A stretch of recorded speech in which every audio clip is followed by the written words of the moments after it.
Hey guys, welcome back to Back Pocket Game Reviews, and I've got another Back Pocket news video for you.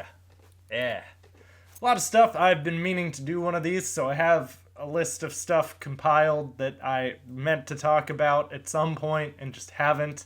So we're going to start off, and the big chunk of the beginning stuff is going to be PlayStation related. So PlayStation now announced that it's dropping support for everything except for PS4 and PC. The article I read on it was pretty well put together. The guy actually had stated, and it's a point that I had made previously when I was talking about PSVR, that Sony kind of has this notorious manner of taking things that are pretty good ideas and pretty good concepts and very unique and original, such as the PS Vita or the PlayStation Move, and allowing them to just die. Which PlayStation now looks like it might be going that way. PlayStation Home was another one he cited in there. Wonder Book was one. I mean, there's a lot of concepts that Sony will come up with, and then they just fail to support, which was always my big concern with PSVR. And keep in mind, I don't think PSVR is terrible. I don't think they should have used the Move. I think they should have made some newer controls for it. But I would be slightly concerned to invest into a product with the particular track record that they have and with something as novelty as what VR is currently. However, if I were to currently buy a VR headset, it would be PSVR, mostly because I don't have a computer that can support Vive. But, I mean, Vive would be my ideal one. I don't really like Oculus that much, and then PSVR would be I like your price point. So I would go with PSVR. But PS4 bundles are also currently $249.99 until the 25th of this month. So if you were looking to pick up a PlayStation 4, now is definitely a good time to do it. $250 is a really good price, and it comes with a game or two. So not a bad deal. PS4 is also receiving an update so it can support external hard drives, which is probably been one of my biggest gripes about PlayStation versus Xbox.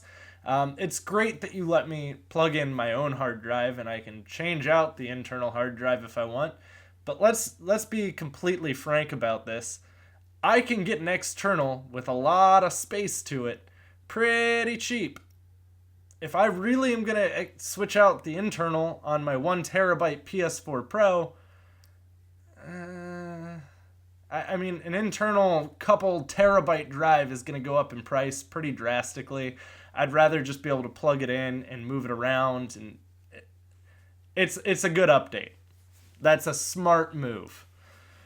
Crash Bandicoot Insane Trilogy releases tomorrow. Depending on how quickly I'm able to get this video up, that is 2/16/2017. Yeah. Apparently, Activision decided to tease that in a tweet. Evidently, they wanted to pull a Sega and go, the Dreamcast is available now. What? People plan their game purchases? Terrible decision to randomly spring a game on someone. Especially with how many games are coming out this month. You got For Honor, which has been massively popular. I didn't like it, but it's been a massively popular game. You've got Horizon Zero Dawn. You've got Halo Wars 2. The Switch literally releasing at the beginning of the next month. And then Mass Effect next month. You're insane, Activision. Obviously, 'cause you keep making the same game, expecting your sales to keep getting better. Oh, wait, that's because people keep buying more of it. It's crazy. Microsoft announced that their E3 conference will be on June 11th. Everyone was expecting them to announce a Scorpio event before that, but it looks like you're going to be waiting until E3 to fully see the Scorpio. I will do a video completely touching on the Scorpio at some point and how I feel about it before they show it off. I will tell you this, my biggest concern is price point. It's great that it has more power than the PS4 Pro. That's awesome for you to be able to show off spec-wise. What are you going to charge for it? Because if you go $100 more than the PS4 Pro, I feel you're doing nothing more than shooting yourself in the foot. anything over $500 is risky for Microsoft to charge for that. Nintendo hinted at GameCube games being backwards compatible on the Virtual Console for the Switch. I was really excited about that. That might have been some of the greatest news I've heard in a while, because I'd really like to replay Luigi's Mansion, the first one for the GameCube, obviously, so I can play with the 3DS one at any time. But I would really like to get to play that again at some point, and I think that the GameCube has been long overdue to come to the Virtual Console. I was really shocked they didn't do it with the Wii U, and it was kind of one of those things I always expected, but just never happened. But it is Nintendo. They'll make you a GameCube controller for you to play Super Smash Bros. With, but if you want to rebuy their games and give them more money, how dare you? Crazy Nintendo. Valve says, or hints, Gabe Newell hinted that there are 3 VR games, full VR games, in development from Valve. Which is crazy, because I didn't even think Valve made games anymore. That was, to some degree, a joke. To another degree, it wasn't. Valve has also stated recently that they don't have any interest in making console games because they feel very limited on what their capabilities are. It's Valve. They'd probably just want to have their games available on Steam, would be my main guess. I mean, if I owned Steam, I would probably sell all of my products on Steam. Makes sense to me. But also, and this is not really gaming related to any extent, Kevin Smith is making a new Jay and Silent Bob movie, which is very exciting for me because I really like Kevin Smith movies. Clerks, Clerks 2, Dogma, Chasing Amy, Mallrats, Jay and Silent Bob Strike Back. Love all those movies. The entire list of Kevin Smith movies. Well, at least the entire list of existing in the Jay and Silent Bob world Kevin Smith movies.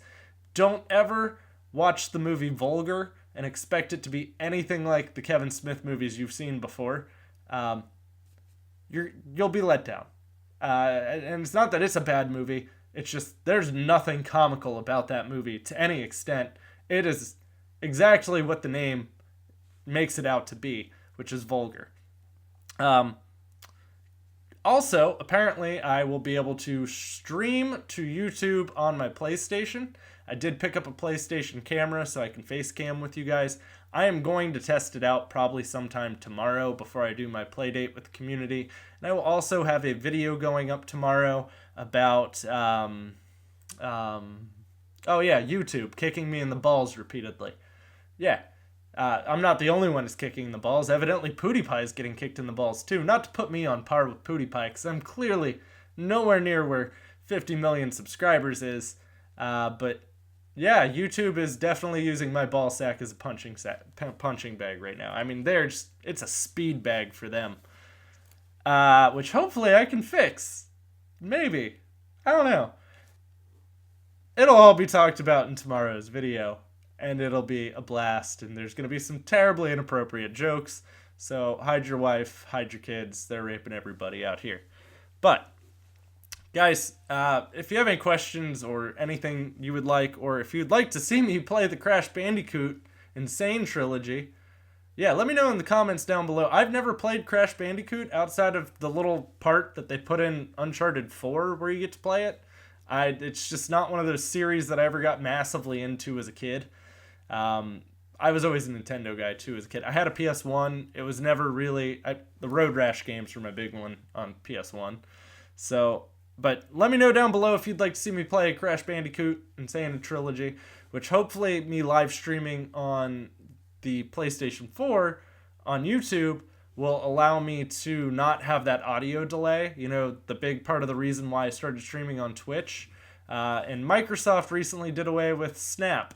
So I can't snap the chat to the side of my thing. I have to watch it on my phone.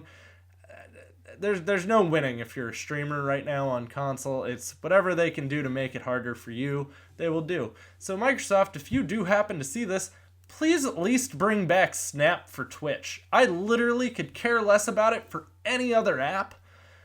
And here's the other thing. I'm excited that you're bringing Beam over to the Xbox and all. That's great. I've never used Beam. I don't have an audience on Beam. I would like you to bring YouTube streaming over to the Xbox. That'd be great. I love how each console has a couple of things they do really well, like things that they easily one up the other company on. But they don't ever just stop and look at what the other company has and go, man, we could really improve this. We should take a point, like just, I should work there. I would literally, the first thing I would do is line an entire wall with a corkboard. I mean, either one of them, PlayStation or Microsoft. And I would just pin up things that the other company does really well and go, we need to fix all of this. All of it. But we'll have some more fun tomorrow. Some terribly inappropriate jokes, probably, because, as I said, you kind of already get the gist. But, guys, if you enjoyed this video, give me a thumbs up. If you haven't already, be sure and subscribe, which you'll find out why I'm saying that as well tomorrow. And if you do watch my videos, please, God, turn the bell on. Turn the notification bell on. Again, we will talk about why. And if you are a very loyal subscriber and you have Twitter, follow me on Twitter, because you won't miss my videos that way, because I post them on Twitter. All of them. Every single one. But guys, we'll have some more fun tomorrow. We'll chat. We'll hang out. It'll be real peaceful. I'll probably be hyped up on coffee, and it'll probably be decently early that I upload this. It'll probably be around like, oh man, I might sleep in. I'm off the next 3 days from work, so I might sleep in. I don't know. But guys, thanks for watching. I'll have more videos coming for you soon, and we'll see you around.